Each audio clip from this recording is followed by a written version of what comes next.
با سلام به همراهان دیماهی عزیز کانال آسترولوژی مانسفیکس با یک تفسیر هفتگی آسترولوژی دیگه مربوط به 20 تا 26 ماه می سال 2024 مطابق با 31 اردیبهشت تا 6 خرداد در خدمت شما عزیزان هستم. متولدین دیماه عزیز با نشان کپریکورن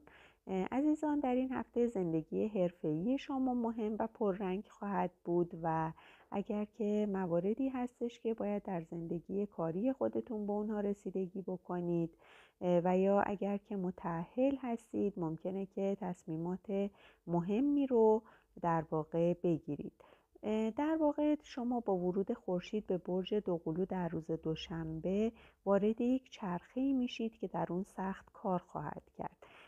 و در واقع ذهن شما میتونه خیلی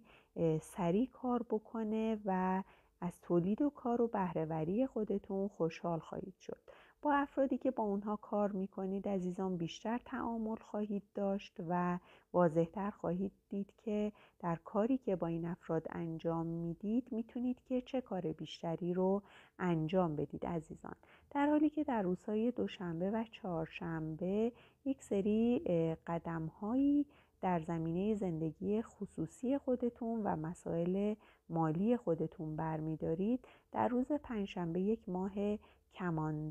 کامل در کماندار اتفاق میفته در منطقه سرنوشت شما و شما در یک چرخه سرنوشت ساز قرار دارید و پتانسیل بالایی رو برای مواجهه با بعضی رویدادها در این ماه کامل دارید عزیزان. یک سری رویدادهای خارج از کنترل ممکنه که بر زندگی، کار یا سلامت شما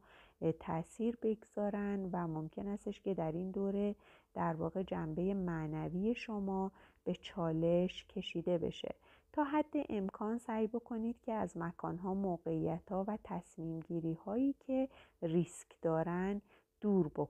دوری بکنید و سعی کنید که زیاد پافشاری روی نظرات خودتون نکنید عزیزان.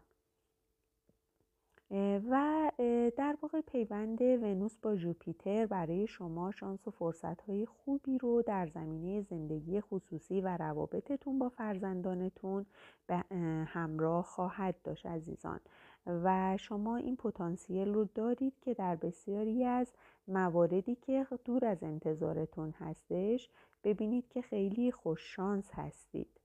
ولی به هر حال همونطور که گفتم در این ماه کامل زیاد خودتون رو در معرض ریسک قرار ندید. ژوپیتر در روز یکشنبه به سمت برج دوقلو حرکت میکنه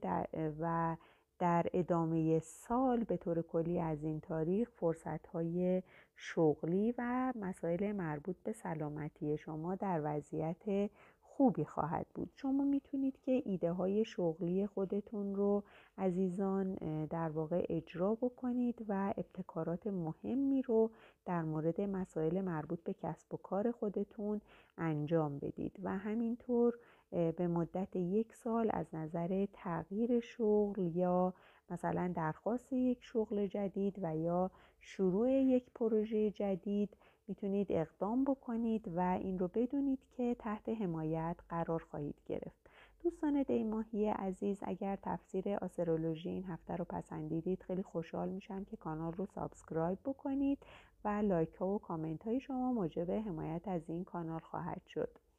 امیدوارم هفته سرشار از خوبی و خوشی داشته باشید. تا یک تفسیر دیگر، خدا نگهدار.